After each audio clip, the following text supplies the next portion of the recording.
Pour sa 32e édition, le festival de BD d'Angoulême a fait la part belle à la création asiatique en lui consacrant pour la première fois un espace spécifique. L'occasion de rencontrer Kan Takahama, l'auteur de Kinderbook, qui a par ailleurs co-signé Mariko Parade avec Frédéric Boilet. Je suis devenue mangaka un peu par hasard. J'étais étudiante et ça s'est passé lors d'une soirée un peu arrosée, il faut le dire. Je me suis mise à dessiner sur un papier. Un ami a récupéré ses dessins et les a présentés à un éditeur qui m'a contacté. Ces histoires sont ancrées dans la vie quotidienne et les rapports de couple y occupent une place centrale. Je dois avouer que je m'inspire beaucoup de ma vie personnelle. J'ai déjà eu des expériences de relations, adultères. Les rapports entre les hommes et les femmes m'intéressent beaucoup. Des histoires courtes et simples, certes, mais mises en valeur par un découpage quasi cinématographique. Le cinéma d'auteur m'inspire beaucoup, pas spécialement le cinéma français, mais le cinéma en général, ou certains films en particulier. Je pense notamment aux réalisateurs comme Wong Kar-wai ou encore Lars von Trier.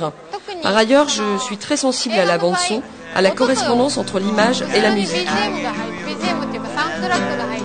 Je veux dire, le grand paradoxe moi, qui m'avait frappé quand j'ai découvert la manga japonaise, donc en 93 et 94, c'est que tout ce qui fait la saveur, la particularité, l'esprit du cinéma français n'était pas dans la BD franco-belge. Et par contre, on le trouvait dans la manga japonaise, c'est-à-dire une manière de parler du quotidien, des hommes, des femmes, de l'être humain, du cœur, etc.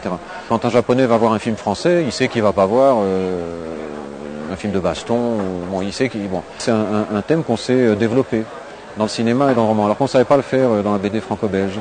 Et paradoxalement, cet esprit, ce que les Japonais appellent l'esprit français, eh bien, moi j'ai eu le sentiment de le trouver dans les BD de Kan, dans les BD de Nananan, une manière de parler du quotidien, des hommes, des femmes, encore une fois. Une sensibilité partagée, pas étonnant que Frédéric Boilet ait choisi Kan pour co-signer Mariko Parade.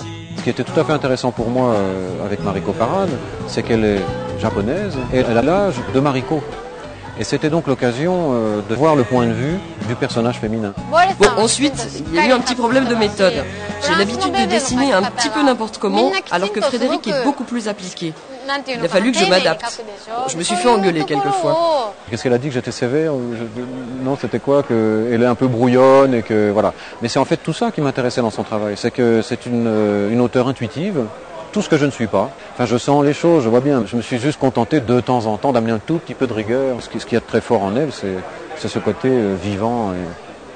Et de même sur les dialogues. Donc elle est assez reconnue au Japon pour avoir une qualité de dialogue, une vivacité. Elle a un ton qui est tout à fait particulier. Donc moi, au niveau de la version française, puisqu'elle a la version française, j'ai moi-même écrit le texte. Je me suis efforcé d'essayer de retrouver un peu cette vivacité. Voilà. On ne trouve pas un japonais ou une japonaise qui vous explique pas avec émotion là où les 2 ou 3 histoires dans sa vie qui lui ont fait verser une larme d'émotion. Pas une larme de rire, une larme d'émotion. Et ça, je me disais, c'est quand même rare dans la BD. Moi, je suis auteur de BD, j'ai passé ma vie à lire la BD, mais j'ai jamais versé une larme d'émotion. Plein de choses dans cette BD japonaise font qu'on est dans ce système de spectacle total où on est porté.